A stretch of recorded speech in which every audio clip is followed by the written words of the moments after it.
Hello and welcome into another episode of Locked on Wolves. Today on the show, we're talking about the three things that are wrong with the Timberwolves. If we had to pick only three things that are wrong with the 4-9 Timberwolves as of today, what are they? Also, a quick Wolves-Kings preview ahead of Wednesday night's matchup, and then a check-in on the Iowa Wolves, who played their third game of the year so far on Monday night. It's all coming up today on the show. Welcome in. You are Locked on Wolves.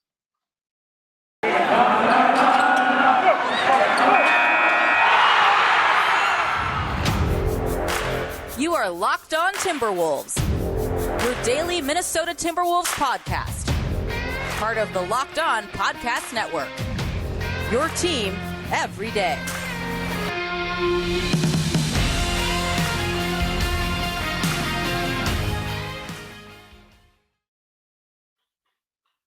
Hello and welcome to the Locked on Wolves podcast, part of the Locked on Podcast Network, your team every day. My name is Ben Beecken. I'm the host of Locked on Wolves. I'm also the editor of Dunking with Wolves, the Timberwolves site on the Fansided Network. Happy Wednesday, everybody, and happy game day, happy hump day, happy Timberwolves Kings game this evening. Today's episode of Locked on Wolves is brought to us by Calm. For a limited time, our listeners can join LeBron in using Calm and get a 40% discount off a premium subscription. Go to calm.com/LockedOnNBA. All right, as I said, Wolves Kings tonight. We are going to hit a Wolves Kings preview here shortly. First, though, I want to talk about the three things that are wrong with the Timberwolves so far this season. The Wolves are just 4-9. It's been a disastrous, maybe a little bit of a strong word, but it's certainly not the start to the season that anybody thought the Wolves would have. Certainly, anybody hoped the Wolves would have.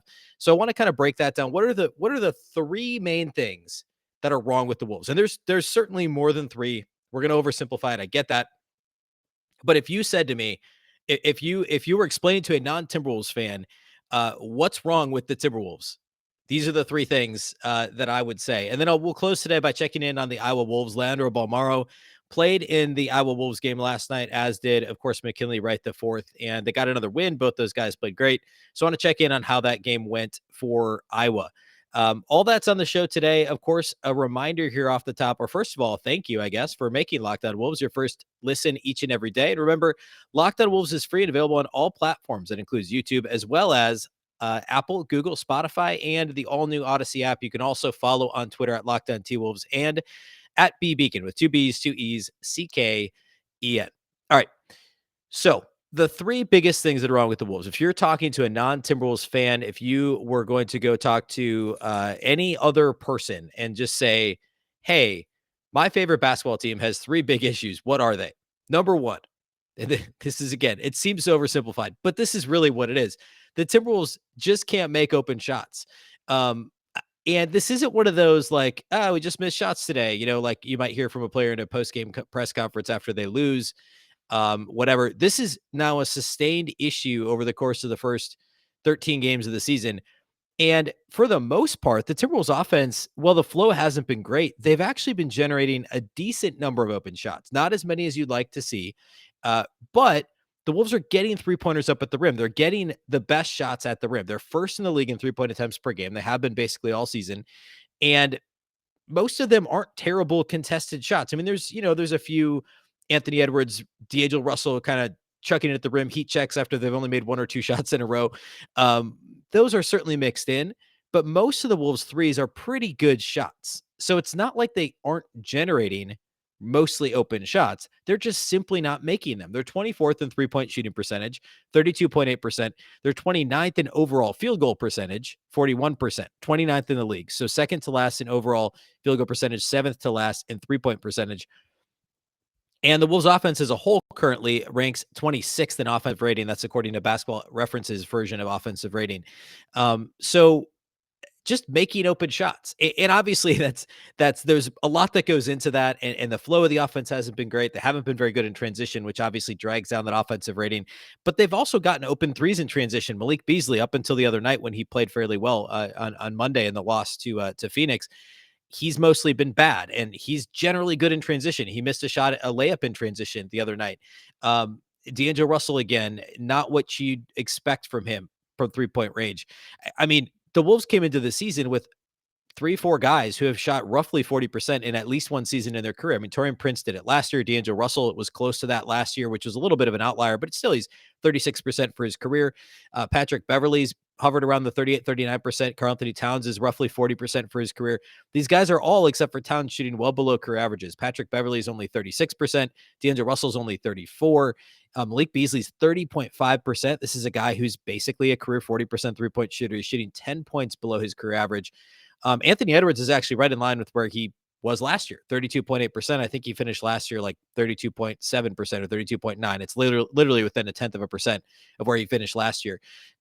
So most of it is just missing open shots. As terrible as that is, that's one of the biggest issues. Number two, and this isn't really in any particular order, but number two, defensive rebounding. The defense as a whole, much improved. Even after this, like, I guess overall in the month of November, I read NBA.com in their power rankings this week talked about the Timberwolves being the fourth worst defense so far in November. Admittedly, through 2 weeks, halfway through the month, they were the fourth best in the 2 weeks of October. Well, altogether, they're 13th in defensive rating. They held the Phoenix Suns to 99 points on Monday, albeit in a loss. The defense is improved. However, the defensive rebounding is not. They've been dead last basically all year. They just their defensive rebounding rate just a touch over 70%. They're at 70.5% now, which is still 30th in the league in defensive rebounding percentage. So if you're not familiar with that metric, that way of measuring it, it's much more accurate than rebounds per game because it takes into account pace, essentially a number of possessions. That means that almost 30%. So, again, almost a third of rebounds, a third of missed shots by their opponents are rebounded by their opponents, which cannot happen. I mean, if you're going to be a legit good defense, the fact that the Wolves are 13th in defensive rating, but 30th in defensive rebound rate is actually fairly impressive and very surprising. It also goes to show if they could just secure the rebound, this would probably be like a top 6 or 7 or defense, excuse me, not offense, defense. Karl-Anthony Towns has mostly held his end of the bargain, although he's not even averaging double digits rebounds this year. This would be the first time in his career, I believe, that he'd be under a double-double. I should actually confirm that. I've got it pulled up right here. Let's see. Cat for his career he's never averaged under 10 rebounds in a game. So he's at 9.6 rebounds per game. Again, not as accurate of a measurement of his rebounding skill as rebound percentages, but his rebound percentage is way down, 13.7%. For his career, he's a hair under 19%, but he's got 4 seasons above 19%. So he's not exactly holding up his end of the bargain, but he is far from the only one that deserves blame for this. I mean, you look at the rest of the roster, and outside of him and Jared Vanderbilt, nobody else is rebounding the ball. Naz Reid is 10.1%. Nobody else in the team is in double figures or in 10% or higher in terms of total rebound rate, which is miserable. And add that up, and you got a team rebound rate, defensive rebound rate of just 70.5%. That's an issue, and it's something that this team's got to get figured out. All right, the last bullet point here in terms of the 3 biggest issues is Karl-Anthony Towns' usage. I talked about this about a week ago. It hasn't changed, so I'm going to keep touching on it. This is going to be a regular topic here on the show if it doesn't get fixed. Karl-Anthony Towns' usage rate. Karl-Anthony Towns is, and I said this before, and I saw that some people thought this was an outlandish statement. It's not. Karl-Anthony Towns is one of the best shooting big men of all time, if not the best shooting big man of all time. How many 7-footers, roughly 7-footers, are we talking about that are threatening a 50-40-90 season? And he's got the 50-40. He's done that multiple times. He's just missing the 90. And so it's well within range for Karl-Anthony Towns. That's not something outside of Dirk. That's not something any big man has really ever seriously threatened. So at any rate, if you got a guy that's that efficient, you want him shooting the ball a lot, right? That's obvious. I shouldn't have to say that. Towns is a distant third now, and the gap keeps widening in usage rate. Anthony Edwards is 29.4% usage rate, which means that he uses nearly 30% of the possessions the Timberwolves have on offense when he is on the floor. D'Angelo Russell, 27.1%. Okay, so that means when they're on the floor together, they're using well over half of the Timberwolves' possessions. Karl-Anthony Towns, 25.5%. Third on the team. That's 1.6% behind D'Angelo Russell and 3.9, nearly 4 percentage points behind Anthony Edwards. Anthony Edwards is great. He's fun. He's going to be an all-star at some point in the next couple of years, probably next year, maybe the year after. The way he played the last 6-8 weeks of last season was virtually, I mean, he basically all-star level anyway. He hasn't been that so far this season, and he's nowhere in the same neighborhood as Karl-Anthony Towns in terms of efficiency. Their three-point rates are almost identical. In fact, Edwards is a little bit higher. Cat's true shooting percentage is 63% this season. Anthony Edwards is 51.5%. Uh, so, I mean, and yes, he should be probably second on the team usage rate next to Towns. D'Lo sandwiched there in the middle. But Towns' usage rate must go up. It's just simply not an option. He's third on the team. This would be, if the season ended today, which is ridiculous to say, but if it did, this would be his lowest usage rate since 2017-18. That was Jimmy Butler's year in Minnesota, which obviously Butler had a higher usage rate. And Towns' second lowest usage rate. His rookie year and the Butler year would be the only 2 years with a lower usage rate, which is absurd. We're talking about one of the top offensive talents in the league in the prime of his career, and he's third on the team in usage rate. And I know that Chris Finch has made some adjustments. And if you missed the post-game pod after Monday's loss, go back and listen to it. I talked about the in-game adjustments that kept Towns from getting bracketed and doubled on the catch in the post. And they started using him more on the perimeter. And I think that's the Wolves just need to mix more of that in and then get back to some of the post stuff, later on, if it opens up that way, depending on how teams are defending him. So anyway, those are the three things: missing wide open shots, specifically 3-pointers, but just shots in general. Defensive rebounding to seal possessions that they actually do a good job of defending and getting a stop. They need to grab the rebound. And thirdly, Karl-Anthony Towns' usage and the lack thereof at this stage in the season. All those things are things that need to improve for the Timberwolves if they're going to, pull out of this mini tailspin. Well, it's not a mini tailspin anymore. We're more than a tenth of the way through the season, a significant size tailspin so far this season. And they've got a shot to do it. They have the Sacramento Kings Wednesday, the San Antonio Spurs Thursday, both beatable teams at Target Center. I want to talk Wolves Kings preview next. First, though, let's talk about the title sponsors of today's show. And that is, of course, Calm. When it comes to athletes, we tend to focus on physical fitness, but there's another side to the game that's just as important: mental fitness. Calm, the #1 app for sleep and meditation, has teamed up with LeBron James to help you train your mind to become the champion version of yourself. LeBron and Calm know that your mind is like any other muscle in your body, but you don't have to be a world champion to learn how to train it. Calm can help you train your brain so you sleep better, reduce your stress, and perform at your best, just like King James. For LeBron, sleep is a critical part of his mental fitness routine. As he says, quote, "Getting good sleep and finding time to rest is one of the most valuable things I can do for my body and mind. From the sound of rain falling on leaves to bedtime sleep stories, Calm puts me to sleep within minutes, which means I wake up ready for any challenge," unquote. So if you head to calm.com/lockedonnba for a limited time, you'll get 40% off a Calm premium subscription. With Calm, you have access to the nature scenes LeBron loves, like rain on leaves, and so much more, like sleep stories and meditation, so you can be ready for any challenges that life throws your way. Again, for a limited time, our listeners can join LeBron in using Calm and get a 40% discount on a Calm premium subscription at calm.com/lockedonnba. Unlock content to help you focus, ease stress, and sleep better. Get started at calm.com/lockedonnba. That's calm.com/lockedonnba. Let's also talk about Built Bar. I love Thanksgiving. All of the good food and treats, and plenty of them, but maybe you want a yummy dessert that isn't so full of calories and sugar. It's the perfect time for Built Bars. Built Bar is the new holiday dessert. Feast on something delicious and feel good about it. One slice of pie has upwards of 300 calories, and that's on the low end. Most Built Bars are only 130 calories and only 4 grams of sugar, with plenty of protein. Replace the coconut cream pie with coconut Built Bar, or go for a raspberry Built Bar instead of that raspberry pie. Lots of good flavors to replace any pie. Low calorie, low carb, low fat, and high protein, covered in 100% real chocolate.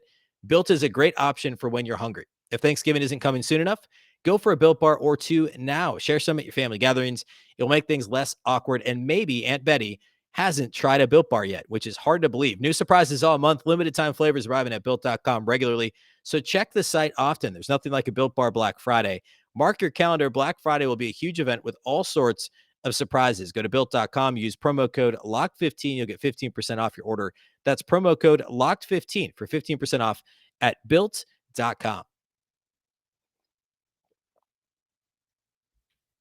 All right, let's talk Wolves Kings. I mentioned on the show, the post-game pod after Wolves Suns on Monday, I was working on a crossover episode with Matt George of Locked On Kings. Unfortunately, something came up. We were not able to get that recorded. So I prepared a little bit, digging into the Kings. Won't have quite the same insight that Matt would, of course, but be sure to listen to Locked On Kings. He does a fantastic job. And the Kings, I joked about this in our preseason roundtable with the other hosts of teams that should be up and coming, like the Wolves and Kings, that the Kings are kind of the one franchise the Wolves have been able to lean on in the past, or Wolves fans at least have been able to lean on and say, well, at least we're not the Kings. Outside of the Rick Adelman years, of course, the fun teams with Vlade Divac and Chris Webber and You have University of Minnesota legend Bobby Jackson coming off the bench for some of those teams.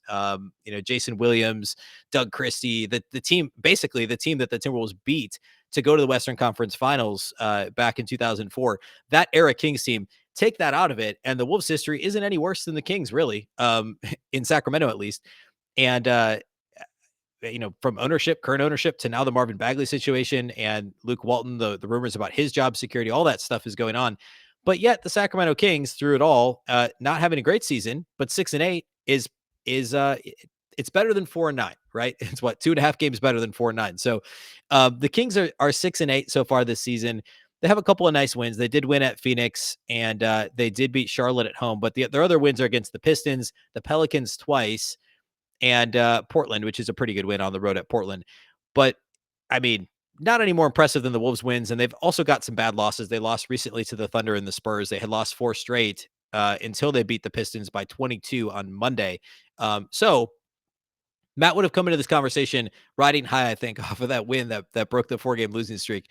So what we can say about the Kings so far this year, Marvin Bagley is obviously not in their rotation. They're leaning a lot on Harrison Barnes is having a fantastic year. At age 29, he's averaging over 20 points a game. He's shooting 42% from 3. He's been solid defensively for them. I mean, if the season, again, I'll say this again, because why not? If the season ended today, Harrison Barnes, you could make a case for him being an all-star. He's been that good. Problem is he hasn't had much help. Rashawn Holmes has been good. Tyrese Halliburton. That's basically it. Buddy Hield has been in and out of the starting lineup. He's mostly come off the bench. He had a big game Monday in the win over the Pistons. De'Aaron Fox has been a little bit disappointing so far this season for them. He's still averaging 19.8 points per game, but he's shooting 23% from 3 on 4.5 attempts per game. As a team, the Kings are middle of the pack in 3-point attempts and makes. They're 15th and so literally middle of the pack in attempts per game, but 13th in percentage. And that's helped a lot, obviously, by Harrison Barnes shooting the way he's shooting, and also Buddy Hield's over 40%. And he shoots a high volume, over 10 and a half 3-point attempts per game. Buddy Hield shoots. The team as a whole, it's one of the few teams the Wolves should be able to out rebound. They're 26th in defensive rebounding rate, which is, I guess, still higher than the Wolves, but they're only 22nd in offensive rebounding rate. And as you'd expect, they play fast. They're 7th in pace in the league, according to Basketball Reference. The Timberwolves, by the way, are 9th in pace, and they've been more than comfortable to slow it down and just play iso ball in the half court. The Wolves have, but the Kings do like to play fast. Luke Walton likes to play fast, and this is certainly a winnable game. I mean, again, you look at some of the teams the Kings have matched up against, and you just kind of think like, hey, if the Wolves are going to win a game, this is the one, right? It's not a back-to-back. It's at home. It's the Kings. Can they bounce back from what was really a pretty decent performance on Monday, just a disappointing, heartbreaking loss at the end? Of course, the game before that was the debacle in LA against the Clippers, but the one before that was a blowout win over the Lakers. So we got to settle somewhere in the middle. And outside of I guess there was the Magic game and the Pelicans game, which were both bad losses to teams the Wolves should be better than. I mean, I know the Kings are technically ahead of the Wolves in the standings right now, but this is a very winnable game that the Wolves should be able to come out with a victory. Expect the Kings to deploy a similar strategy on Karl-Anthony Towns as we saw. They don't really play a very big lineup. Alex Len's the biggest guy on that roster, and he doesn't play regular rotation minutes. There is same thing with Damian Jones, same thing. They've been playing Shimizi Metu, I believe is how you say it. And he plays heavier minutes for them more, or has been more recently, joining their rotation. So it's a team that mostly plays smaller, and you're not going to see them really play Towns, straight up in the paint like occasionally the Clippers did with Ivica Zubats. I think we'll see more of smaller guys guarding him, whether that's Rashawn Holmes or maybe a little bit of Harrison Barnes even, although they won't want to get him in foul trouble, and then bracketing him on the catch. And I'd like to see the Wolves try some more horn sets. I'd like them to try more 5 out and give Towns the opportunity to create on the perimeter and be a little bit more creative that way. Okay, I want to close the show by peeking in at the Iowa Wolves and the exciting game that went down on Tuesday, and check in on Bolmaro and check in on two-way player McKinley Wright. So we're going to do that next. First, though, let's talk about betonline.ag. We're back and better than ever. A new web interface for the start of the basketball season and more props, odds, and lines than ever before. BetOnline remains your number one spot for all the basketball and football action this season. Head to the new updated desktop or mobile website to sign up today. Receive your 50% welcome bonus on your first deposit. Just use the promo code Locked On to receive your bonus. From football to basketball, NHL to boxing and UFC, including your favorite Vegas casino games. Don't wait to take advantage of all the amazing offers available for the 2021 season. BetOnline is the fastest and easiest way to bet all your favorite sports. Again, that's promo code Locked On for 50% welcome bonus on your first deposit. BetOnline, where the game starts.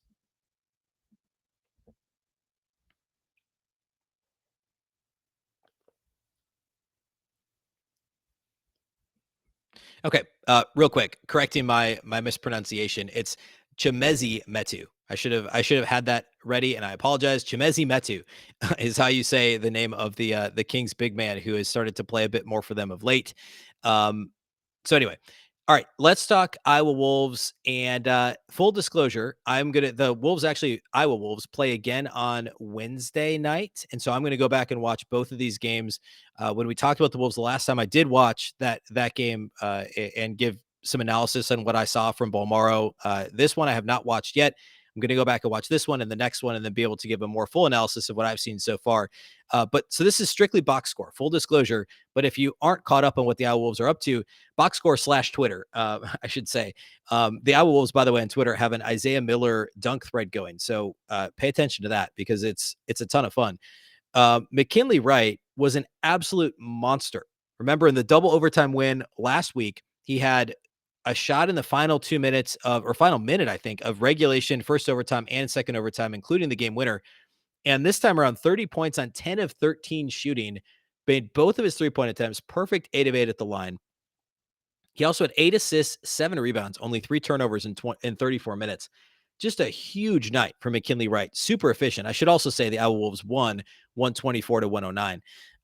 Leandro Bolmaro, also a really impressive night. He was back. Remember, he traveled with the team on the road trip and actually played in garbage time against the Clippers on Saturday. He was back with Iowa, and he will be. He's not going to play in the Wolves game on Wednesday against the Kings because he'll be with Iowa playing for them. But in this one, he had 22 points on 8 of 17 shooting, so just a hair under 50% from the field, 5 of 9 on threes. He was a team best plus 19 in the plus minus column. 5 rebounds, 3 assists, 3 steals for Bolmaro. He did have 3 turnovers. He also added a block shot. So the two guys that you want to see perform the best, McKinley Wright and Leandro Bolmaro, both fantastic in this game.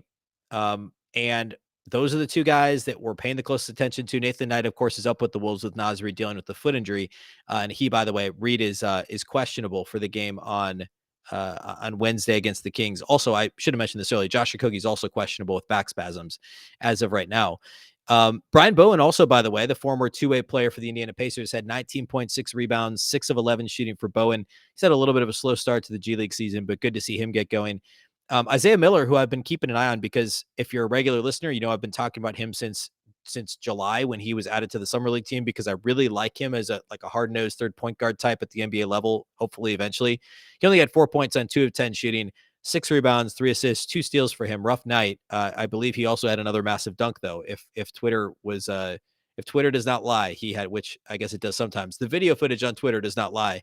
He had another big dunk in this one, a putback dunk, I believe. So overall, good performance from the Iowa Wolves. By the way, they played against the Grand Rapids Gold, and there's a couple familiar names on the Grand Rapids Gold roster. You don't have to be a college basketball or international basketball junkie to recognize some of these names. Lance Stevenson, former Timberwolves, we'll just call him a Timberwolves great, is playing for the Grand Rapids Gold. He had 13 points on 4 of 9 shooting, 6 rebounds. He also had 6 turnovers, as only Lance Stevenson can do. 13.6 turnovers in 28 minutes. Another familiar name, not a former Timberwolf, but a former lottery pick, Nick Stauskas, former Michigan Wolverine, 27.6 rebounds, 4 assists, shot 8 of 17 and made 4 threes on 9 tries from deep for the Gold. Also, Tariq Black, former Houston Rocket, is on that roster. He did not play in this game. So interesting stuff. And I'm looking forward to watching this one back and seeing get a little Lance Stevenson in my life here. And then after the Iowa Wolves game, let's see who they're playing. If I can pull that up. But the Iowa Wolves play Grand Rapids again, actually, on Wednesday. And that game's on ESPN Plus. If you have ESPN Plus, you should be able to watch it. And I believe most of the games are on YouTube or on the website. So you can watch these games. I'm going to go back. I'm going to watch this one. I'll watch tomorrow's game as well and be able to provide a more full analysis later this week on the Iowa Wolves and specifically Leandro Bolmaro and McKinley Wright the fourth beyond the box score. We will talk about their performance so far this season. All right, that's all we have for you on the show today. We'll be back, of course, with the post-game podcast following Wolves Kings on Wednesday, and that'll be Thursday's show. And then the Timberwolves turn on and play again Thursday night, back-to-back against the Spurs. So we'll hit a quick preview as well, leading into Thursday's game. And then Thursday night, we'll do another post-game pod. So it's a full week of games with 3 during the week instead of 1 on the weekend. Monday, Wednesday, Thursday, and then the Wolves play again on Saturday. So we'll have post-game pods for all those. Thanks, first of all, for making Locked On Wolves your first listen each and every day. A reminder that you can listen anywhere you get podcasts. That includes YouTube now. So you can watch on YouTube. If you don't want to watch on YouTube and don't want to see my face, the great news is you can find it anywhere, any audio platform, including Apple, Google Podcasts, Spotify, and of course, the all-new Odyssey app. You can also follow on Twitter at Locked On T-Wolves, and my account is at Beecken with 2 B's, 2 E's, CKEN. That's all we have for you today. A reminder that Locked On Wolves is part of the Locked On Podcast Network. Remember, the Locked On Network is your local experts on all the biggest stories. Once again, I'm Ben Beecken. This is the Locked On Wolves podcast, and we'll catch you next time.